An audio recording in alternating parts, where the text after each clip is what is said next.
Non, aujourd'hui, ce vendredi matin, au lendemain de la fête de l'Ascension, justement, je voudrais parler de l'Ascension et je voudrais parler de la Pentecôte. Parce que tout ça semble calqué sur les fêtes juives. Alors, il y a Pessah, Pâques, qui est à la fois une fête juive liée à la sortie d'Égypte, qui est aussi d'ailleurs plus ou moins mythique, de certaine manière, parce que je mets en question tout ce qui concerne le livre de l'Exode, mais qui est lié au phénomène équinoxial. Hein, et, puisque c'est le début du printemps, finalement, au départ.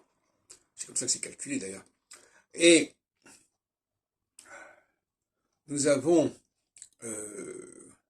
la crucifixion, la passion de Jésus, qui, comme par hasard, a lieu au même moment.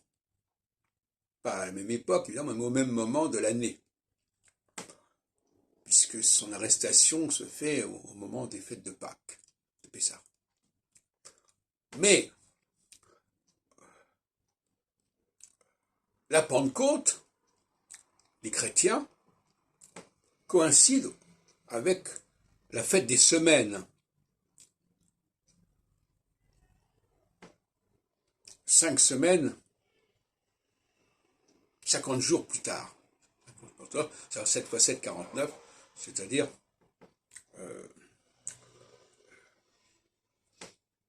7 cycles de 7 ans plus tard, 7 cycles de 7 jours plus tard, mais qui correspond à 7 cycles de 7 ans, le jubilé, 50 jours, 50 ans. Donc là encore, on est dans un système judaïque au niveau du calendrier.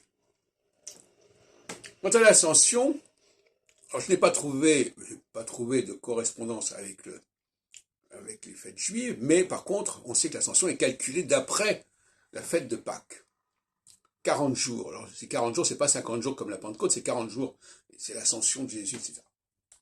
Donc, on voit bien à quel point nous avons là un calque du christianisme sur le judaïsme, où on maintient quelque part les mêmes structures. Tout comme la fête de Noël, d'ailleurs, correspond à une fête du solstice d'hiver. Tout comme l'Eucharistie, avec le pain et le vin, se retrouve dans les prières que l'on fait quand on mange dans un monde juif, où à la fin des services, encore aujourd'hui, on nous offre un verre de vin et on nous offre une